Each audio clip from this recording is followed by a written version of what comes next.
வணக்கம். பழந்தமிழ் இலக்கியத்தில் குறிப்பாக மரபு கவிதைகளில் சந்தத்தின் பங்கு பற்றி இன்று பேச புகுந்திருக்கிறோம். சந்தம் என்பது எவ்வாறு பயன்படுத்தப்பட்டிருக்கிறது, என்னென்ன காரணத்துக்காக சந்தம் வேறுபடுத்தப்படுகிறது. நிறைய சந்தம் என்று எடுத்துக்கொண்டோம் என்றால் தமிழ் சந்தங்கள் எண்ணற்றவை.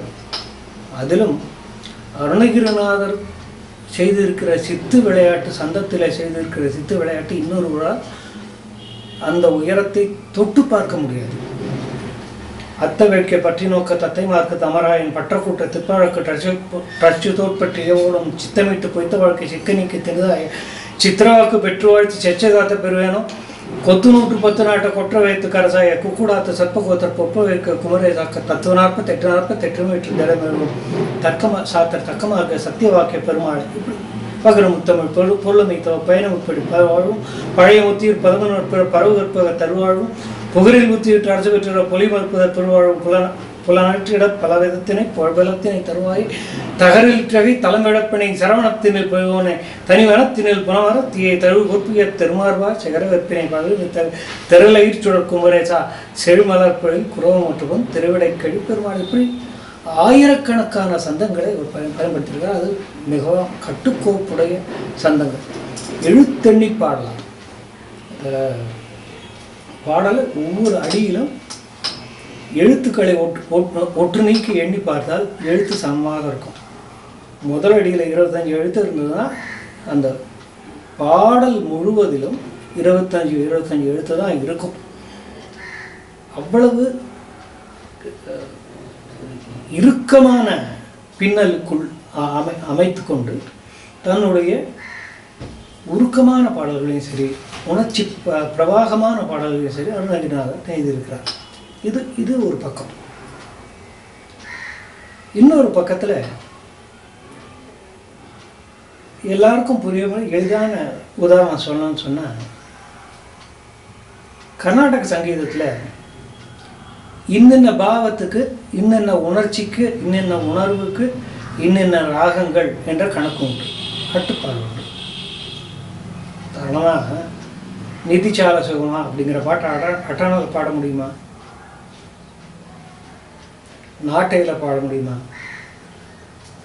அந்த உணர்ச்சிக்கும் அந்த பாவத்துக்கும் பொருந்தாது. பட்னம் சுப்பிரமணியர் கீர்த்தனைகளில் இந்த மாதிரியான கோளாறு இருப்பதை சங்கீத விஷயம் என்ற கட்டுரையில் பாரதி கொடுத்திருக்கிறார். இசை சண்டை தாளம் போடுகிறது என்று கேலியாக எழுதியிருக்கிறார். ராகத்துக்கும் பாவத்துக்கும் உள்ள நெருங்கிய தொடர்பை அறிந்த சங்கீத கர்த்தா ஒரு சங்கீத விற்பனை அல்லது இசை பாடலை இயற்றியவர் தன் உணர்ச்சிக்கு பொருத்தமான ராகத்தையே தெரிவு செய்வார். இதுதான் சாதாரணமான எல்லாருக்கும் பொருந்தி வரக்கூடிய பொது விதி. இந்த விதியிலிருந்து மாறினால் அந்த பாட்டில் இருக்கிற பாவத்துக்கும் அந்த பாட்டை நம்ம காதால் கேட்கும்போது ஏற்படுற எஃபெக்டுக்கும் சம்மந்தம் இருக்காது. ராகம் உணர்ச்சிகளை ஏற்படுத்தக்கூடியது. ராகம் உணர்ச்சிகளை ஆழப்படுத்தக்கூடியது. ஆகவே அந்த பாடலிலே பயின்று வருகின்ற ஆழமான உணர்ச்சிகளை வெளிக்கொணர்ந்து, அடியாழத்தில் இருக்கின்ற உணர்ச்சிகளை வெளிக்கொணர்ந்து கேட்பவனுடைய மனத்தை கட்டி போடும் அளவுக்கு அதை இசைத்தால் இதை பொருள் புரிந்து பாட்டு பாடுகின்ற யாராக இருந்தாலும் இதை செய்ய முடியும். பொருளை புரிந்து கொள்ளாமல் என்னமோ கணக்கு, வாய்ப்பாட்டு கணக்கு, பெருக்கல் கணக்கு சரியாக வரா மாதிரி இசைக்கணக்கை மட்டும் சரியாக வைத்துக்கொண்டு அவர்களுடைய பாடல், அப்படி பாடுகிறவர்களுடைய பாடல் நம் மனத்தை தொடுவதாக இருப்பதில்லை, ஈர்ப்பதாக இருப்பதில்லை. சிலர் பாடும் பாடல்கள் மட்டுமே ஈர்க்கின்றன. காரணம் என்னவென்றால் இந்த பாட்டின் பொருளுக்குள் அவர்கள் ஒன்றுகிறார்கள். எம்.எஸ். சுவலட்சுமி ஒரு உதாரணம். மற்ற நிறைய உதாரணங்கள் இருக்கின்றன. நான் அதற்குள்ள செல்ல விரும்பவில்லை. நம்முடைய துறை அதுவும் இல்லை. நாம் பேச எடுத்துக்கொண்ட தலைப்பு என்னவென்றால் சந்தத்துக்கும் பாவத்துக்கும் உள்ள தொடர்பு. கம்பனை எடுத்துக்கொண்டால் எல்லா கவிஞர்களுமே இதை செய்திருக்கிறார்கள். எல்லா கவிஞர்களுமே அந்தந்த பாவத்துக்கு பொருந்திய சந்தத்தை மட்டுமே கையாள்வார்கள். உதாரணத்துக்கு உருக்கம், தனிமை, இரக்கம், சோர்வு, மனக்கவலை, இந்த மாதிரியான உணர்ச்சிகளை எல்லாம் வெளிப்படுத்த கம்பன் ஒரு ஸ்டாண்டர்டு ரிதம் ஒன்று எடுத்துப்பான். அவனுடைய ஃபேவரட் சந்தம் ஒன்று உண்டு. இப்போ ஒருக்காட்டு படலத்தில் சீதை பழைய நினைவுகளால் புலம்பிக் கொண்டிருக்கிறார். ராமன் அங்கே எப்படி இருக்கிறானோ, அவனை எப்படி லக்ஷ்மணன் எப்படி இருக்கிறானோ, நான் இங்கே தனியாக வந்து இருக்கிறேனே இந்த என்று ஒரு பக்கம். இன்னொரு பக்கத்தில் இந்த நிலவு என்னை வெயில் போல சுடுகின்றதே என்று அப்படிப்பட்ட காதல் உணர்வு இது எல்லாமே கலந்து உருக்கமான மொழிகளாக வெளிவருகின்றன. ஒரு பாடல் சொல்கிறேன். கல்லா மதியே கதிர்வா நிலவே செல்லா இரவே, கல்லா மதியே கதிர்வா நிலவே செல்லா இரவே சிறுகா இருளே எல்லாரும் எனையே முனிவீர் நினையா வில்லாளை யாதும் விழிந்திலரே சொல்ல. இந்த சந்தத்தை பாருங்க. தன்னா தனனா தன்னா தன்னா தானா தன்னனா தன்னன் நனா இதுக்குள்ளேயே இது சுழன்று கொண்டு வருகிறாங்க. எடுத்து பாருங்க. கந்தர் அனுபூதியில் வானோ புனல்பார் கனல்மார் உதமோ ஞானோ தயமோ நவில்நான் மறையோ யானோ மனமோ என ஆண்ட இடம் தானோ பொருளாவது சண்முகமே. இந்த சந்தமானது நம்ம பொருந்தி வருவது காரணம் என்னவென்றால் இரண்டுக்கும் பாவத்தில் சம்பந்தம் இருக்கிறது. அங்கே காதலின் உருக்கம் இருக்கிறது என்றால் இங்கே பக்தியின் உருக்கம் இருக்கிறது. அதே மாதிரி நாகபாச படத்தில் கருடன் வந்ததும் நாகத்தினால் பிணிப்புற்று இருந்த நாகபாசத்தினால் பிணிப்புற்று இருந்த லக்ஷ்மணன் முதலானவர்கள் உயிர் புற்று எழுகிறார்கள். அப்போ ராமன் நீ யார் என்று விசாரிக்கிறான். அவரிடத்துல அந்த அவதார நோக்கம் முடிகின்ற வரையிலே அவரை தன்னை பற்றி அறிவித்து கொள்ள முடியாத காரணத்தினாலே கருடன் அதுக்கு பதில் சொல்லாமல் உனக்கு நான் தெரிஞ்சவன் தான் என்று சொல்லி துதிக்கிறான். மனசுக்குள் துதிச்சுக்கிறான். தேவாதி தேவர் பலராரும் முன்பு திருநாமமோது செயலோய் மூவாத நாளும் உலகோடேழும் அரசாளும் மேன்மை முதல்வா மேவாத இன்ப மலைமேவி மேவ நெடுவீடு காட்ட முடியால் ஆவாய் வருந்தி வழிவாய் கொல் ஆரிங்கு உன் அதிரேக மாயை அறிவார். இதே மாதிரி உணர்ச்சியே அவனாசிப்பத்து அப்படிங்கிற பதிகத்தில் வெளிப்படுத்தியிருக்காங்க. பற்றாத பொய்கை மலைநாடு கண்டு பற்றாத பொய்கை வளநாடு கண்டு மலைமேல் இருந்த குமரா உற்றார் எனக்கு ஒரு பேருமில்லை உமையாள் தனக்கு மகனே. இந்த சந்தங்கள் இரண்டுமே ஒத்து போவதை பார்க்கலாம். காரணம் இதில் இருக்கக்கூடிய இந்த இரண்டு பாடல்களிலும் இருக்கக்கூடிய பக்தி பாவம் ஒன்று. இந்த பாவத்துக்கு இந்த கவிதை இந்த சந்தம் என்பது தெரிந்தெடுக்கப்பட்டு பயன்படுத்தப்படுகிறது. எப்படிப்பட்ட கவிஞராக இருந்தாலும் அது தெரிந்தெடுக்கப்பட்டாலும் சரி, அது இயற்கையாகவே அது இந்த பாட்டுக்கு இந்த சந்தம் அப்படிங்கிறது தானாகவே அமையும். தியாகே இருக்கு அமையிலையா இந்த பாட்டுக்கு இந்த ராக போகணும் அப்படி ஒரு கணக்கு போட்டால் எழுதினாங்க. இந்த பாட்டு எழுதும்போது இதை கல்யாண ராகத்தில் எழுத போகிறேன், இதை மோகன ராகத்தில் எழுத போகிறேன், நான் இதை இந்த வேறு ராகத்தில் எழுத போகிறேன் கன்னடாவில் எழுத போகிறேன் அப்படின்ட்டுலாம் சொல்லி அவர் மனசில் நினச்சி எழுதலை. அவர் எழுதினார், ராகம் வந்து அதில் உட்காந்து. இதுதான் உண்மையாக நடந்திருக்கக்கூடியது. எனவே சந்தத்தை தெரிவு செய்தோ அல்லது அந்தந்த சந்தங்களுக்கு ஏற்பவோ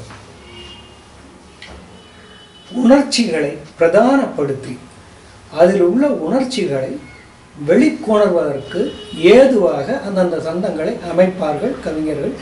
இது பொதுவாக எல்லா மரபு கவிஞர்களும் கையாளுகின்ற ஒரு உத்தி. ஆனால் பாரதி இடத்துல ஒரு பெரிய ஆச்சரியமான ஒரு விஷயம் இருக்கு. பாரதி என்ன பண்றான், அவனுடைய சந்தங்கள் எதையுமே மாற்றாம அவனுடைய பாடிக்கொண்டிருக்கிற சிந்து வகை பாவு அல்லது அது என்ன பா வகை என்று சொல்ல முடியாத ஒரு பா வகையை அவன் பண்ணியிருக்கான். அதாவது ஆசிரியர் பா என்றால் மூவசைச்சு மிக அதிகமாக வர முடியாது. கலிவெண்பாவில் வரலாம், நிறைய மூவசைச்சி போட்டுருக்கான். கலிவெண்பாவனுடைய இலக்கணத்தை முழுக்க பொருத்தி பார்க்க முடியாது. ஒரு லைனுக்குள்ள கலிவெண்பாவனுடைய அமைப்பு அப்படியே இருக்கும். ஆனால் வெண்பாவில் தொடர்ச்சியாக வரணும். முதல் லைனில் முடிஞ்சு அடுத்த லைனுக்கும் அந்த இலக்கணம் தொடர்ந்து போகணும். காய்மண் நேர் மாமன் நிறை சொல்லிக்கொண்டு வர இந்த தொடர்ச்சியாக அந்த 4வது ஒவ்வொரு அடியிலும் இருக்கக்கூடிய 4வது சீருக்கு அடுத்தது அதுக்கு 2வது அடியில் இருக்கிற முதல் சீருக்கு மறுபடியும் தொடரணும். It should go like a chain.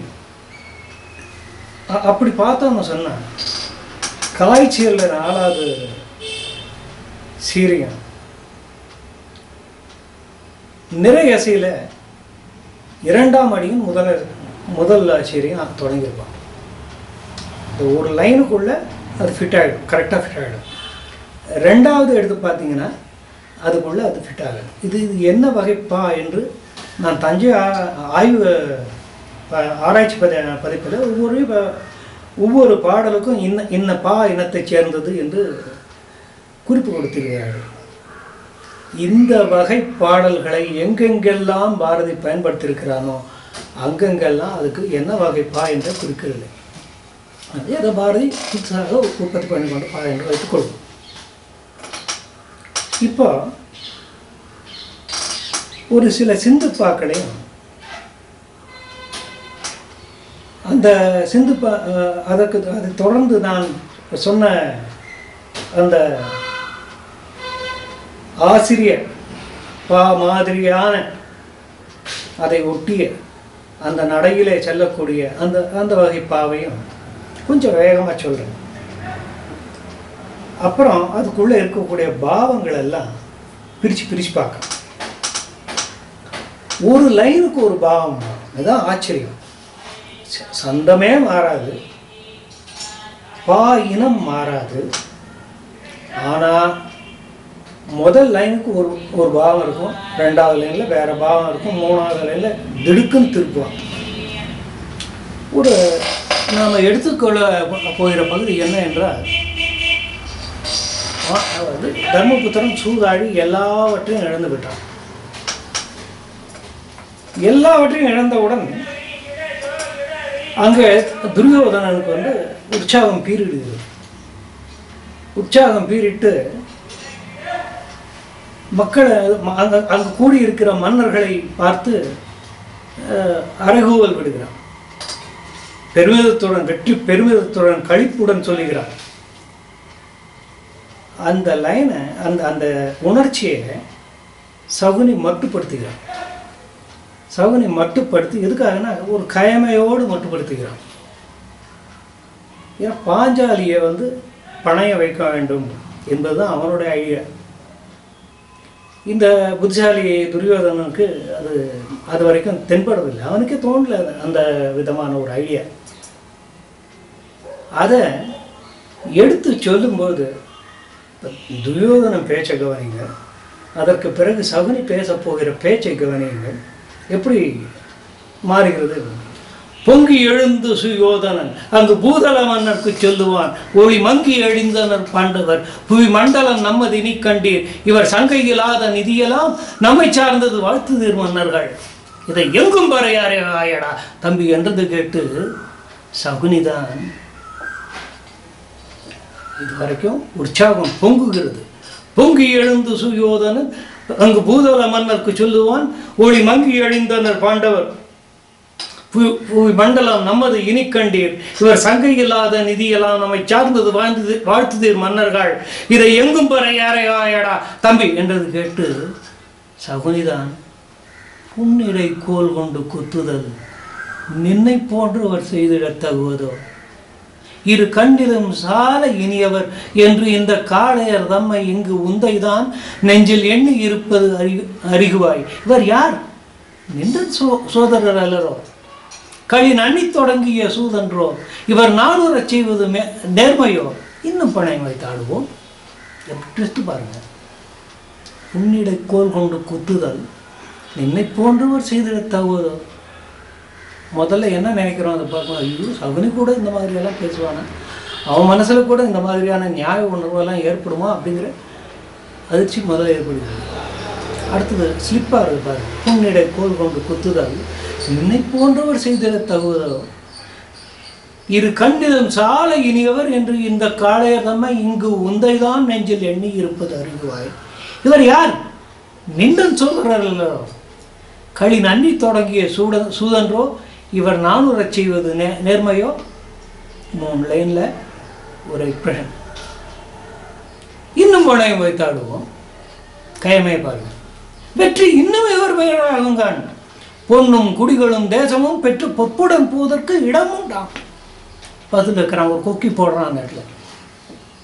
பொன்னும் குடிகளும் தேசமும் பெற்று பொப்புடன் போவதற்கு இடம் உண்டாம், மின்னும் அமுதமும் நிகழ்த்தவள், இவர் மேவிடும் தேவியை வைத்திட்டால் அவள் துண்ணும் அதிர்ஷ்டமுடையவள், இவர் தோற்றதனைத்தையும் மீட்டலாம். இப்போ அந்த கயமை ஒரு ஃபுல் ஃபார்ம் கருதுறாங்க. இன்னும் பணையம் வைத்தாடுவோம், வெற்றி இன்னும் இவர் பெறும் ஆகுங்கான், பொன்னும் குடிகளும் தேயமும் பெற்று பொற்புடன் போவதற்கு இடம் உண்டாம், மின்னும் அமுதமும் நிகர்த்தவள், இவர் மேவிடும் தேவியை வைத்திட்டால் அவள் துண்ணும் அதிட்டமுடையவள், இவள் தோற்றது அனைத்தையும் மீட்டலாம் என்றந்த மாமன் உரைப்பவே வளர் இன்பம் மனத்திடை உடையனாய் மிக நன்றென்று சுயோதனன் சிறு நாய் என்று தேன்கலசத்தினை எண்ணி துன்றும் உவகையில் வெற்று ஆவினை தோய்த்து சுவைத்து மகிழ்தல் போல் அவன் உண்டுரையாமல் இருந்துட்டான், அழிவுற்றது உலகத்து அறமெல்லாம். இதெல்லாம் சிந்துப்பா வகையில் இந்த ஒரே சந்தம். இந்த ஒரு சந்தத்துக்குள்ள முதல்ல பெருமிதம் துணித்தது, அதற்கு அடுத்தது கயமை துணித்தது, அதற்கு பிறகு எதிர்பார்ப்பு துணித்தது. இப்படி இது தொடர்ந்து போகிறது. பாவியர் சபைதனிலே பாஞ்சால நாட்டவர் தவப்பையனை ஆவியில் இனியவளை உயிர்த்து அணி சுமந்து உளவிடு செய்ய போதை ஓவியம் நிகழ்த்தவளை அருள் ஒளியினை கற்பனைக்கு உயிரதனை தேவியை நிலத்திருவை எங்கு தேடினும் கிடைப்பெறும் திரவியத்தை பாவியர் சபைதனிலே படிமிசை இசை உறவே நடை பயின்றிடும் கற்பக மலர்கொடியை கடிகமழ் மின்னுருவை இன்ப கனவினை ஒரு கமனிய கனவினை காதலினை வடிவுறு பேரழகை இன்ப பலத்தினை சூதினிற் பணையம் என்றே அற கோமகன் கொடியவர் அவைக்களத்தில் அற கோமகன் வைத்திடல் குறித்து விட்டான். ஆச்சு. இந்த இதில் ஜெயிச்சிட்டாங்க. ஜெயிச்ச உடனே அந்த பின்னால் ஒரு பெரிய அட்டகாசம் நடக்கிறது. பெரிய அதுவும் சிந்து வகையில் தான் செஞ்சிருக்கிறோம். அந்தந்த பகுதியை கொஞ்சம் நகர்த்திடுவோம். இப்போ போய் திரௌபதியை சபைக்கு அழைத்து வா என்று சொல்லுகின்றேன்.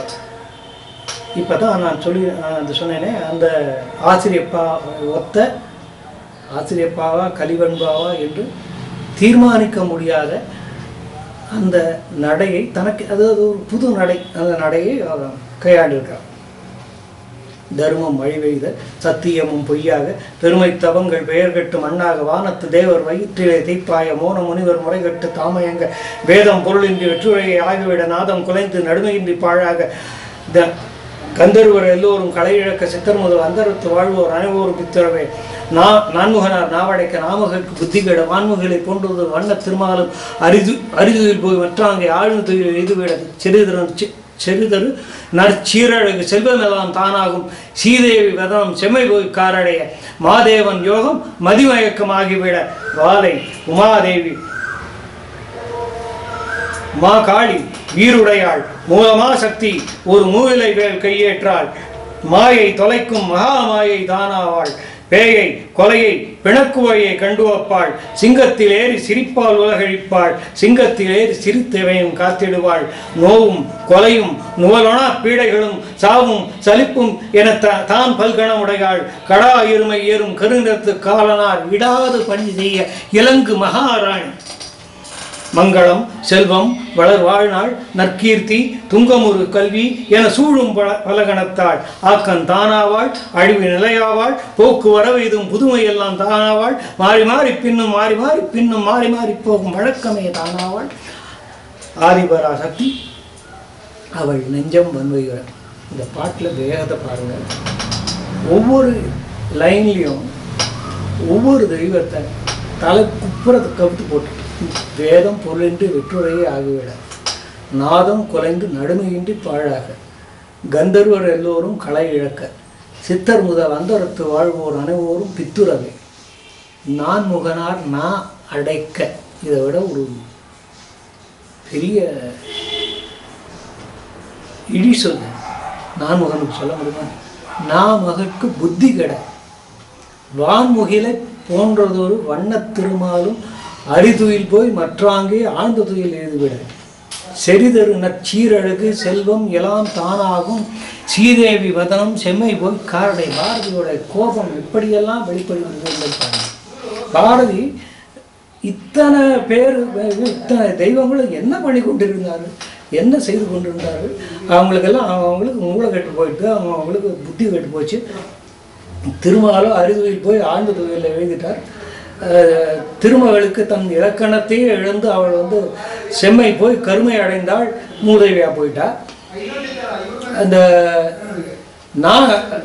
நாமகள் என்ன ஆச்சுன்னா அடைத்து போய்விட்டு அவளுக்கு இதை தடுத்து நிற்கக்கூடிய சக்தி இல்லாமல் போய்விட்டது. இப்படி தன்னுடைய கோபத்தை வெளிப்படுத்தி கொண்டு வந்த பாரதி திடீர்னு பக்தனா மாறி போயிட்டாங்க. வாலை உமாதேவி மாகாளி மூணு பேர் தான் சொல்லியிருக்கான்.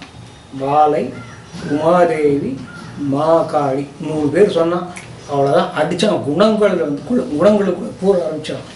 வீருடையாள் அப்படின்னு தொடங்கினான். மூலமா சக்தி ஒரு மூவிலைகள் கையேற்றது குணங்களை பற்றி ஆரம்பித்தான். அவருடைய நற்குணங்களை இது வரைக்கும் அவன் சொல்லி கொண்டு வந்த பாடலில் அவன் சொல்ல வந்த செய்தி இதுவா இல்லை. சக்தின்னு சொன்ன உடனே அவனுடைய மனசுலேருந்து அந்த வேகம் பொங்கி வருகிறது. அவனுடைய இதில் பக்தி மட்டும்தான் நிற்கிறது. எல்லாம் சொல்லிட்டு இவளை என்ன சொல்லுவேன் அப்படின்ட்டு பாரதி திணறுவதை குழம்புவதை நேரடியாக பார்க்கிறோம். அவனுடைய எழுத்து நம்ம இடத்துல பேசுகிறது. வான்மிகுலை போன்றதொரு வண்ண திருமாலும் அரிதுயில் போய் மற்றாங்கே ஆழ்ந்த துயில் எய்திவிட அப்படின்னு சொன்ன பாரதிக்கு சக்தியை பற்றி சொல்லும்போது இவ்வளவு நீள வர்ணனை அவளுடைய ஆக்க சக்திகளை எல்லாம் பட்டியலிட்டு நோவும் கொலையும் நுகலான அப்பேடைகளும் சாவும் சலிப்பும் என தான் பல்கணமுடையாள் சிங்கத்தில் ஏறி சிரிப்பால் உலகழிப்பாள் சிங்கத்தில் ஏறி சிரித்து எவையும் காத்திடுவாள் மூலமா சக்தி ஒரு மூவிலைவேல் கையேற்றால் கடா எருமை ஏறும் கருநிறத்து காலனார் இடாது பணி செய்ய இலங்கு மகாராணி. இவ்வளவு ஆதிபரா சக்தி அவள் நெஞ்சம் வன்முறை. அதுக்கு மேலே அவனால் சொல்ல முடியலை. இந்த பாடலில் சந்தம் மாறலை, இனம் மாறவில்லை. இதுவரையில் வந்திருக்கிற உணர்ச்சிகளின் கலவையை நீங்கள் பார்த்தீர்கள். எத்தனை வகையான கலவைகள் இதுக்குள்ளே வந்திருக்கின்றன என்பதை பார்த்தீர்கள். இது இன்னும் தொடர்கிறது. இது என்ன ஆகுதுன்னா அதுக்கு அடுத்தது துரியோதனன் விதுரனை பார்த்து கட்டளை எழுதுகிறான். சித்தப்பா, தன்னுடைய சொந்த சித்தப்பா, நாட்டின் முதல் அமைச்சன், தலைமை அமைச்சன், நாட்டின் நிதி அனைத்துக்கும் பொறுப்பானவன், கருவூலத்தை தன் கையிலே வைத்திருந்தவன். கருவூலம் அங்கே ஒரு ஏதாவது ஒரு காரியம் ஆகணும்னு சொன்னால் விதுரனுடைய உத்தரவு இல்லாமல், இப்போ அனுமதி இல்லாமல் அவன் வேறு யாராலும் எதுவும் செய்ய முடியாது. இதை துரியோதனன் அவங்ககிட்ட எத்தனையோ இடங்களில் ஏதோ யாகம் செய்யணும், ஹோமம் செய்யணும், அந்த இதை அவன் ராஜசூயம் பண்ணணும், அதே மாதிரி நானும் பண்ணணும் அப்படின்றதெல்லாம் போனால் ஒவ்வொரு இடத்துல விதுரன்கிட்ட போய் பர்மிஷன் வாங்கி ஆகணும். அப்படிப்பட்ட உயர்ந்த நிலையில் இருந்த விதுரனை பார்த்து அவன் பேசுகிற பேச்சை பாருங்கள். ஏன்னா வெற்றி செருக்கு அவனுடைய உள்ளத்தை ஆட்கொண்டு இருக்கிறது.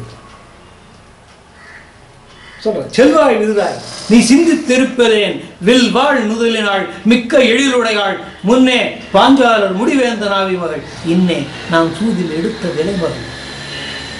முன்னே பாஞ்சாலர் முடிவேந்த நாவி மகள், இன்னே நாம் சூதில் எடுத்த விளைமகள் சென்று விளைவெல்லாம் செவ்வனே தான் உணர்த்தி மன்றிடை உள்ளான் நின் மைத்துனன் நின் ஓர் தலைவன், நின் ஓர் தலைவன் நின்னை அழைக்கிறான் நில்மனையின் ஏவலுக்கு என்ன உரைத்தவளை இங்கு அழைத்து வா என்றான். ஒரு நயம் பாருங்க. இவ்வளோ வேகமாக இந்த கர்வம், அகந்தை, நான் அடக்கம் இன்மை, தன்னை உணராத தன்மை அவனை விதுரனை பார்த்து இத்தனை கடுமையான சொற்களை பிரயோகிக்க வைக்கிறது. அதுவும் திரௌபதியை குறித்து இத்தனை தரமற்ற வார்த்தைகளை, தரக்குறைவான வார்த்தைகளை பேச வைக்கிறது. முன்னே பாஞ்சாலர் முடிவேந்த ஆவி மகள், இன்னே நாம் சூதில் எடுத்த விளைமகள், அவள் பால் சென்று விளைவெல்லாம் செவ்வனை தான் உணர்த்தி. இப்போ நான் ஃப்ளாட்டாக சொல்கிறேன். அதுக்கு முன்னால் அந்த உணர்ச்சியோடு பார்த்தீங்கன்னா, முன்னே பாஞ்சாலர் முடிவேந்த நாவி மகள், இன்னே நாம் சூதில் எடுத்த விளைமகள் பால் சென்று விளைவெல்லாம் செவ்வனே தான் உணர்த்தி மன்றிடை உள்ளான் நின் மைத்துனன் நின் ஓர் தலைவன் நின்னை அழைக்கிறான் நீர் ஏவலுக்கு என்ன அழைத்தவளை என்ன உரைத்தவளை இங்கு அழைத்து வா என்றான். இந்த வேகத்தில் போன அந்த பாட்டு இந்த கொஞ்சம் நிதானமாக எடுத்து பார்த்தோம்னா பொருள் புரியும். அதில் நின் ஓர் தலைவன் அப்படின்னு சொல்லிட்டு ஒரு வார்த்தையை போட்டிருக்கான் பாருங்க. அதுக்குள்ள இருக்கக்கூடிய விஷமத்தை பாருங்க. என்ன பொருள் அதுக்கு உண்மையில்? இது வரைக்கும் உனக்கு 5 தலைவன், உனக்கு இனிமேல் அந்த சிரமம்லாம் இல்லை, உனக்கு ஒரே தலைவன் தான், நான் மட்டும்தான் அப்படின்னு சொல்லி அவனை இங்கே கூட்டுவான் அப்படின்னு சொன்னான். இது அகம்பாவம் வெளிப்படுகிறது இந்த இடத்துல. அகம்பாவம், ஆணவம், தான் வென்று விட்டதாக நினைத்து கொண்டிருக்க மமதை, அகங்காரம் எல்லாம் வெளிப்படுகிறது இந்த ஒரு பீஸில். இப்போ மாறவே இல்லை. அதே பாவினம், அதே சந்தம், அதே நடை, அதே. துரியோதனன் சுடுசொற்கள் குறுகியதும் அரியோன் விதனும் பெரியோன் விதனும் பெரிதும் துயர் கொண்டு, மூட மகனே, முறியனா வார்த்தைகளை கேடு வரல் அழியாய் கீழ்மையினால் சொல்லிவிட்டாய். புள்ளி சிறுமான் புலியை போல் பாயுவது போல், வெள்ளை தவளை பெரும் பாம்பை மோதுதல் போல், ஐவர் சினத்தின் அழலை வளர்க்கின்றாய், தெய்வ தவத்தியை சீர்கொலையை பேசுகின்றாய். நின்னுடைய நன்மைக்கு நீதி எல்லாம் சொல்லுகிறேன், என்னுடைய வார்த்தை வேறு எவர் பொருட்டும் இல்லை. கருணை பாருங்கள். மூட மகனே அப்படின்னு தொடங்குகிறான். மூட மகனேன்னு சொல்ல, மூட ஜென்மமேன்னு சொல்லியிருக்கான். முட்டாள், கெடுதியை நாடுகின்ற முட்டாளேன்னு சொல்லியிருக்கிறான். அநியாயமாக வெற்றியை பகடையின் மூலமாக அடைந்த துர்புத்தியுடையவனே அப்படின்னு சொல்லியிருக்கிறான். மூட அப்படிங்கிற வார்த்தையை தொடர்ந்து மகனே அப்படின்னு சொல்கிறான். அவனுடைய கருணை இன்னும் போகவில்லை. சித்தப்பா அப்படிங்கிற அந்த உணர்வு அவனுக்கு இன்னும் இருக்கிறது. மூட மகனே, மொழியோனா வார்த்தைகளை கேடு வரல் அறியாய் கீழ்மையினால் சொல்லிவிட்டாய். சொல்லிட்டு எதுக்கு சொல்கிறான்? நின்னுடைய நன்மைக்கு என் நீதி எல்லாம் சொல்லுகிறேன், என்னுடைய வார்த்தை வேறு எவர் பொருட்டும் இல்லையா. பாண்டவர்தான் நாளை பழி இதனை தீர்த்திடுவாய், மாண்டு தரைமேல் மகனே கிடப்பாய். இரண்டாவது தடவை மகனே சொல்றான். பாண்டவர் தான் நாளை பழி இதனை தீர்த்திடுவார், மாண்டு தரைமேல் மகனே நீ கிடப்பாய். தன்னழிவு நாடும் தருவன்மை என்னடா, முன்னம் ஒரு வேணன் முடிந்த கதை கேட்டிலையோ, நல்லோர் தமதுள்ளம் நைய செயல் செய்தான், பொல்லாத வேணன் புழுவை போல் வாய்ந்துட்டான். நெஞ்சம் சுட உரைத்தல் நேர்மை என கொண்டாயோ, நெஞ்சம் சுட உரைத்தல் நேர்மை என கொண்டாயோ, மஞ்சனே அச்சொல் மருவத்தை வாய்வதென்றோ. கெட்டாதம் வாயில் எளிதே கிடைத்து விடும், பட்டாதம் நெஞ்சில் பலகால அகலாது. வெண்ணரகு சேர்த்து விடும், வித்தை தடுத்து விடும், மன்னவனே நோந்தோர் மனம் சுடவே சொல்லிய சொல்லிவிட்டேன், இன்னொரு கால் சொல்லேன் என்று பாருங்க. இப்போ இந்த உறுதி எப்படி அதில் வந்து இன்க்ரீஸ் ஆகுவாங்க. இதுவரையிலே பிள்ளைக்கு சொல்லுகின்ற அறிவுரையை போல சொல்லிக் கொண்டு போன அந்த பாவமானது, சொல்லிவிட்டேன் இன்னொரு கால் சொல்லேன். கௌரவர்கள் பேராசை கொண்டு பிழை செயல்கள் செய்கின்றீர், வாராத வன்கொடுமை விபத்து வந்துவிடும். பாண்டவர்தான் நாளை பழி இதனை தீர்த்திடுவர், பாண்டவர்தம் பாதம் பணிந்து அவர்வார் கொண்டதெல்லாம் மீண்டவர்க்கே ஈந்துவிட்டு, ஆண்டவரே யாங்கள் அறியாமையால் செய்த நீண்ட பிழை இதனை நீர் பொறுப்பீர், என்ன உரைத்து மற்றவரை தங்கள் வளநகர்க்கே செல்லபடி குற்றம் தவிர்க்கும் நெறி இதனை கொள்ளீரேல், மாபாரத போர் வரும் நீர் மாய்ந்திடுவீர் பூபாலரே என்று அந்த புண்ணியனும் கூறினார். இது எந்த ஸ்டைலும் மாறல, எந்த விதமான நடையும் மாறல, உணர்ச்சி கலவை இது வரைக்கும் பார்த்தோம். இதனுடைய தொடர்ச்சியை மீண்டும் அடுத்த நிகழ்ச்சியில் தொடர்ந்து பார்ப்போம். பாஞ்சாலி சபதத்தை மட்டுமே எடுத்துக்கொண்டாலே பாரதியுடைய தனிப்பெரும் ஆற்றல் வியக்க வைக்கிறது. இதில் என்ன பெரிய இதில் வரிக்கு வரி வார்த்தைக்கு வார்த்தை கருத்து கருத்து வியாச மூலத்திலிருந்து எடுத்துடலாம். அதாவது இந்த இதில் ஒரு ஓமை சொல்லுவாங்க துரியோதனன்.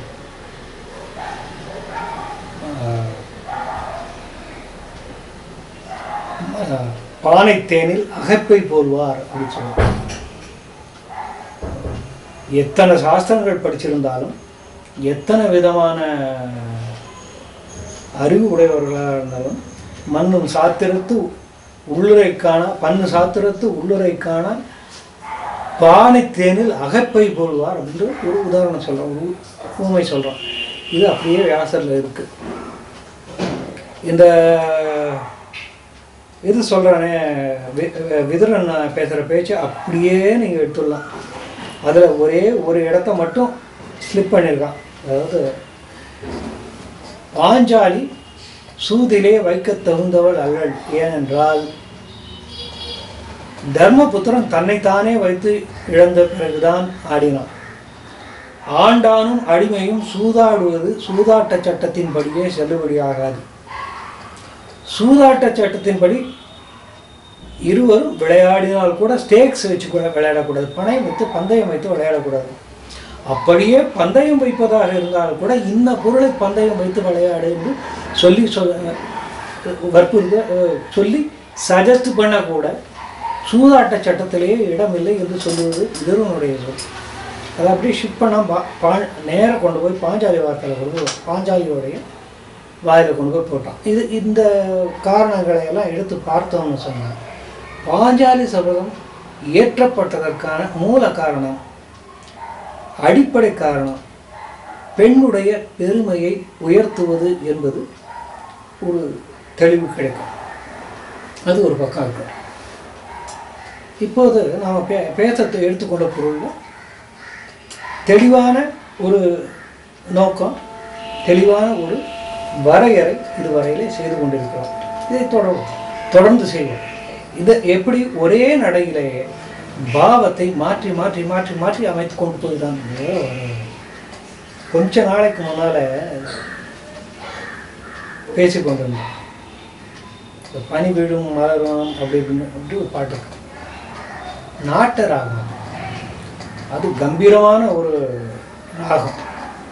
அதில் ஒரு ரொமான்டிக் சாங் கம்போஸ் பண்ணியிருக்காரு.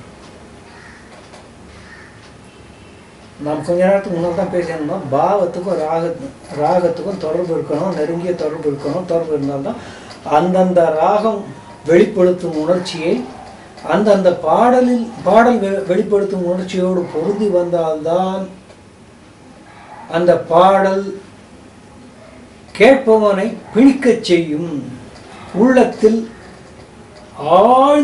ஆழ நுழையும், கேட்பவனை தன் வசம் இழக்க வைத்து வசம் அடைய வைத்து அதனுடைய நோக்கத்திலே வெற்றி பெறும் என்று ஆரம்பத்திலேயே பார்த்தோம். ஆனால் அதுக்கு ஒரு வேறுபாடு, அதற்கு ஒரு எக்ஸெப்ஷன் அப்படின்னு சொன்னால் இந்த பாடல் எடுத்து காட்டலாம். பனி விழும் மலரும் அந்த பாடலில் நாட்டு ராகத்தில் ரொமான்டிக்கான ஒரு சாங் கொண்டு போய் கப்பல் பண்ண முடியும் அப்படின்னு சொன்னால் அது முடியும்னு சொல்லிட்டு காமிச்சிருக்கார் அந்த இசை அமைத்தவர். இளையராஜா நினைக்கிறேன், எனக்கு சரியாக அந்த விவரங்கள் தெரியாது. அப்படி பாரதி எந்த சந்தத்திலே எந்த நடையிலே இயலாது, எந்த நடையிலே செய்தால் இந்த பாவம் வெளிப்படாது என்று யாரெல்லாம் ஒதுக்கியிருக்கிறார்களோ அந்த நடையெல்லாம் கையாண்டு தன்னுடைய கருத்திலே எல்லா விதமான உணர்ச்சிகளையும் காட்டியிருக்கிறார். இது ஒன்று. இரண்டாவது, வியாசபாரத்தை அப்படியே மொழிபெயர்த்திருக்கார். மொழிபெயர்ப்பிலே சாதாரணமாக மொழிபெயர்ப்பது என்றாலே ஒரு கடினமான செயல். அதை கவிதைகளை மொழிபெயர்ப்பது என்று தான் ஒவ்வொரு இடத்துலையும் நான் எடுத்து குத்தி காட்டிட முடியும். இந்த லைன் இந்த இடத்துல வியாசபாரத்தில் இந்த ஸ்லோகம் அப்படின்ட்டு ஒவ்வொன்றா தனித்தனியாக எடுத்து குறித்து வச்சுருக்கேன். நான் எழுதின பாஞ்சாலி சபத உரையிலே இதை எல்லாத்தையும் எடுத்து காமிச்சிருக்கேன். எந்தெந்த பாடல் எந்தெந்த ஸ்லோகத்திலிருந்து எடுக்கப்பட்டது, எந்தெந்த ஸ்லோகத்தினுடைய மொழிபெயர்ப்பு என்பதையும் காட்டியிருக்கேன். மொழிபெயர்ப்பில் இத்தனை உணர்ச்சி வேகத்தை கொண்டு வர முடியுமா? அதுவும் நடையை மாற்றாமல் சந்தத்தை மாற்றாமல் சகலவிதமான பாவங்களை சகலவிதமான எதிர் எனக்கு அடுத்த நாளைக்கு நம்ம பார்க்கும்போது பாஞ்சாலியும் பீஷ்மரும் பேசுறது பார்ப்போம், பாஞ்சாலியும் துச்சாசனும் பேசுறது பார்ப்போம். இந்த பாஞ்சாலியும் துச்சாசனும் பேசுகிற விதம் ஒரு மாதிரி இருந்தால் பாஞ்சாலியும் பீஷ்மரும் பேசுகிற விதம் வேறு மாதிரி இருக்கும். அங்கே பாஞ்சாலியினோட பேச்சில் வேகம் கட்டுக்கடங்காமல் பொங்கும். பீஷ்மர் பேசும்போது அந்த வயசு, அந்த அவருடைய நிதானமற்ற மனப்போக்கு, இது ரைட்டா அது ரைட்டா, நீ சொல்கிறது பார்த்தாலும் ரைட் மாதிரி தான் இருக்குது, அவன் சொல்கிறது பார்த்தாலும் ரைட் மாதிரி தான் இருக்குது அப்படின்ட்டு அவர் ஈரோட்டாக பேசுகிறாரு. அந்த பாவத்தை வெளிப்படுத்துகிற மாதிரி அதே சந்தத்திலே அதே நடையிலே அதே இனத்திலே பாடலை வந்திருக்கிறார். அடுத்தது பீஷ்மன் பேசி முடித்தவுடன் அதே பாவனையிலே அதே இனத்திலே பாஞ்சாலி வெடிப்பதை பார்க்கலாம்.